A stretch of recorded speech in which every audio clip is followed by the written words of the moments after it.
चाहे भाजपा के नेता हो या आम आदमी पार्टी के, अपनी प्रशंसा में रहते हैं, आपको सुनाना चाहते हैं कि बड़े बड़े काम किए हैं, लेकिन जो आपके काम की बात है उसके बारे में कम बात करते हैं। हाल ही में एक रिपोर्ट निकली है जिसमें 7 औद्योगिक क्षेत्र में से 3.5 करोड़ रोजगार घटे हैं। ये लिखा है 3.5 करोड़ रोजगार घटे हैं, और देश के प्रधानमंत्री जब आपके सामने भाषण देने आते हैं तो इसका जिक्र तक नहीं करते। क्या वो बता सकते हैं कि इन रोजगारों का घटना संयोग है या प्रयोग है? बता सकते हैं कि 35 सालों में जो बेरोजगारी का दर इतना ऊंचा हुआ है, ये क्या संयोग था या प्रयोग था उनका? वे कहते हैं कि विपक्ष उन्हें काम नहीं करने देता, लेकिन वो फिर भी बड़ी तेजी से काम कर रहे हैं। ये बात सच है, बड़ी तेजी से काम हो रहा है, बड़ी तेजी से सरकारी कंपनियां बिक रही हैं। LIC बेच डाली, एयर इंडिया बेच डाला, BPCL बेच डाला, BSNL बेच डाला, यहां तक कि रेलवे भी बेच डालने की योजना कर रहे हैं। सचमुच उनकी रफ्तार बहुत फास्ट है। कांग्रेस सरकार ने 14 करोड़ लोगों को गरीबी से निकाला, और 5 सालों में जिस तेजी से इन्होंने लोगों को गरीबी में वापस डाला है उसका कोई अनुमान भी नहीं कर सकता। और बयान सुनिए, यहां यूपी के कितने लोग हैं?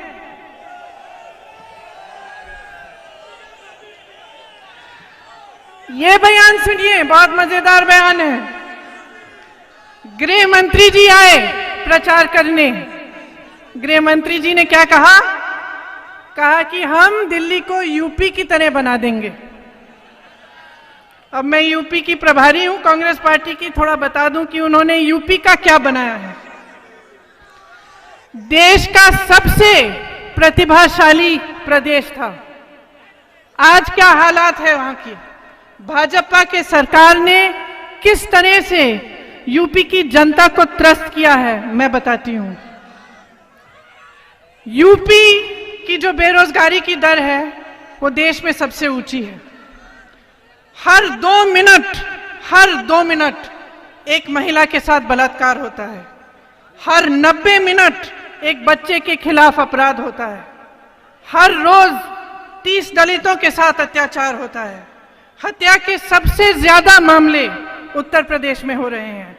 उत्तर प्रदेश में, जैसे मैंने कहा, बेरोजगारी सबसे ऊपर है और शिक्षा सबसे नीचे, स्वास्थ्य सबसे नीचे। तकरीबन 70,000 युवा शिक्षक भर्ती में के लिए इंतजार कर रहे हैं। ये हालात हैं यूपी के, जहां इनकी सरकार 5 सालों से चल रही है, और ये आपके सामने आकर ये हिम्मत करते हैं कि आपको कहते हैं कि दिल्ली को भी यूपी की तरह बनाना चाहते हैं। यूपी सबसे सक्षम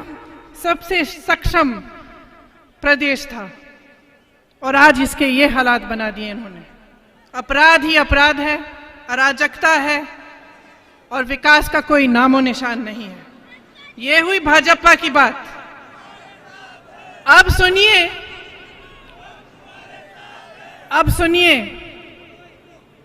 कि आम आदमी पार्टी क्या कहते हैं।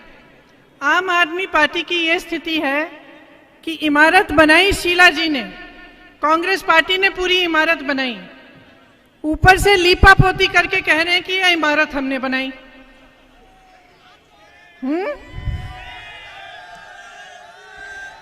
दूसरों की मेहनत पर अपनी पुताई करना एक बात होती है, मेहनत से, निष्ठा से एक इमारत को खड़ा करना, नए नए प्रोजेक्ट बनवाना, एक शहर को सक्षम बनाना, उसमें विकास लाना एक बहुत अलग बात होती है। आप जानते हैं कि शीला जी ने जब वो मुख्यमंत्री थी तो क्या नहीं किया दिल्ली के लिए। हम सब दिल्ली के वासी हैं, दिल्ली में पले हैं, दिल्ली में बड़े हैं, हमने खुद अपनी आंखों से देखा जितनी सड़कें यहां बनी उनके समय में, आज तक अगर आम आदमी पार्टी या भाजपा बता दे कितनी सड़क बनाई है, उनका कोई मुकाबला नहीं है। फ्लाईओवर उन्होंने बनवाए, मेट्रो उन्होंने बनवाया, तमाम विकास के कार्य उन्होंने कराए। आम आदमी पार्टी के नेता और भाजपा के नेता एक चीज में बहुत सक्षम है, पब्लिसिटी कराने में। प्रधानमंत्री जी 5200 करोड़ रुपए 5200 करोड़ रुपए सिर्फ अपनी पब्लिसिटी में डलवाते हैं। और केजरीवाल जी भी कोई कम नहीं है, सिर्फ दिल्ली के चुनाव में 611 करोड़ रुपए खर्चे हैं पब्लिसिटी में। अब बताइए इतनी पब्लिसिटी की क्या जरूरत है अगर काम ही बात कर रहा है। अगर आपका काम दिख रहा है तो उसे बढ़ाने चढ़ाने की इतनी क्या क्या जरूरत हो गई है। ये इसलिए कर रहे हैं क्योंकि काम कम है। कहते हैं कि शिक्षा में बहुत कार्य किया, लेकिन जितनी पाठशालाएं और जितने विश्वविद्यालय दिल्ली में हैं वे कांग्रेस की सरकारों ने बनवाए। स्वास्थ्य को देखिए, कांग्रेस की सरकारों ने तमाम अस्पताल यहां पे बनवाए। जब आम आदमी पार्टी की सरकार आई थी तो आपसे उन्होंने वादा किया था कि कम से कम 5 अस्पताल बनाएंगे, एक भी नहीं बनाया। कांग्रेस की सरकार ने 22,000 बेड अस्पतालों में बढ़ाए थे, इनके 5 सालों में केवल 3,000 बढ़े हैं। तो आप सोच सकते हैं कि बात एक तरह की होती है और असलियत यह है कि काम कुछ और हो रहा है। काम कम हो रहा है, दूसरों के काम के बल पर थोड़ा बहुत करके आपके सामने बहुत बड़ी बड़ी पब्लिसिटी हो रही है। जहां जहां मैं जाती हूं, दुकानदारों से बात करती हूं, छोटे व्यापारी से बात करती हूं, सब त्रस्त हैं। सब मुझे कहते हैं कि जीएसटी नोटबंदी से एकदम मार खा गए हैं, कमर टूट गई है उनकी। यहां आते हुए मैंने देखा काफी नौजवान आ रहे थे इस मीटिंग के लिए, रोजगार के लिए तरस रहे हैं, लेकिन ये मुद्दे उठ नहीं रहे हैं इस चुनाव में। इसके बारे में आपसे बात नहीं की जा रही है। कोई दूसरे देशों की बात करता है, कोई फूट फैलाने की बात करता है। एक जने कहते हैं कि जो भी उनकी आलोचना करता है वो देशद्रोही है, कोई और कहते हैं कि जो भी उनकी आलोचना करता है वो भ्रष्ट है। जब कोई सवाल उठाता है आपके पक्ष में, जनता के पक्ष में, कि आपके लिए अच्छा क्या है, यहाँ पे विकास किस तरह से होना चाहिए, रोजगार क्यों नहीं है, तब उसका मुंह बंद करने की कोशिश होती है। अब आप जनता हैं, ये देश का केंद्र है, आप सब यहीं के निवासी हैं, बहुत समझदार हैं, पब्लिसिटी भी समझते हैं, मीडिया को भी समझते हैं, खासतौर से आप नेताओं को बहुत अच्छी तरह से समझते हैं। तो आपको अब पहचानना चाहिए। जरा अपने दिल के अंदर सोचिए, देखिए कि आपके लिए काम किसने किया है और आगे आप कैसा देश चाहते हैं, कैसा प्रदेश चाहते हैं। ये कोई छोटा चुनाव नहीं है, महत्वपूर्ण बात है। संजीदगी से लीजिए कि जब आप अपना वोट डालने जाएंगे तो किस तरह का देश बनाना चाह रहे हैं, किस तरह का प्रदेश बनाना चाह रहे हैं। क्योंकि आज अगर आपके काम की बात नहीं हो, अगर रोजगार की बात नहीं हो, अगर विकास की बात नहीं हो, अगर वैसे मुद्दे नहीं उठे जिससे आपके जीवन पर असर पड़ता है, तो कुछ बहुत गलत हो रहा है। और इस गलती को ठीक करने के लिए आपके हाथ में सबसे बड़ा हथियार है, जो आपका वोट है, बहुत बड़ा हथियार है। सोच समझ के इस्तेमाल कीजिए।